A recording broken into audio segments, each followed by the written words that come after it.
കോഴിക്കോട് ജില്ലയിലെ കുഞ്ചിയം പഞ്ചായത്തിലെ അറക്കൽ കടപ്പുറത്താണ് അറക്കൽ ഭഗവതി ക്ഷേത്രം സ്ഥിതി ചെയ്യുന്നത്.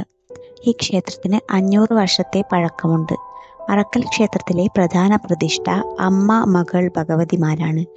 ക്ഷേത്രത്തിന്റെ ഐതിഹ്യമെന്നത് ദേവലോകത്തു നിന്നും പുറപ്പെട്ട ഇരു ഭഗവതിമാരും ഹിമാലയത്തിൽ കുടികൊള്ളുന്നു. പിന്നീട് നീലേശ്വരം എന്ന സ്ഥലത്തിന്റെ സൗന്ദര്യത്തിൽ ആകൃഷ്ടരായി അവിടെ ഇരുപ്പിടം ആഗ്രഹിക്കുന്നു. എന്നാൽ നീലേശ്വരം രാജാവ് അതിന് തയ്യാറാവുന്നില്ല. അതിനുശേഷം അവിടെ ചില അനിഷ്ട സംഭവങ്ങൾ ഉണ്ടാവുകയും ജ്യോതിഷപ്രശ്ന ചിന്ത വയ്ക്കുകയും ചെയ്യുന്നു.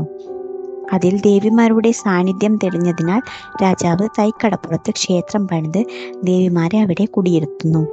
വർഷങ്ങൾക്ക് ശേഷം അറക്കലിൽ നിന്നും മത്സ്യബന്ധനത്തിന് പോയ ഉഞ്ചിയൻ മുഖേനും മറ്റൊരാളും കാറ്റിലും മഴയിലും പെട്ട് അവരുടെ തോണിയുടെ ദിശ തെറ്റി തൈക്കടപ്പുറത്ത് എത്തിച്ചേരുന്നു.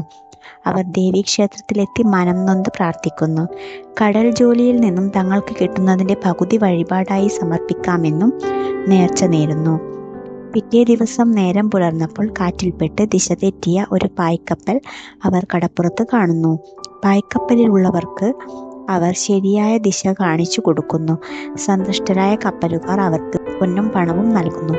അവർ തങ്ങൾക്ക് കിട്ടിയ സ്വർണത്തിൻ്റെയും പണത്തിൻ്റെയും പകുതി ക്ഷേത്രത്തിൽ സമർപ്പിക്കുന്നു.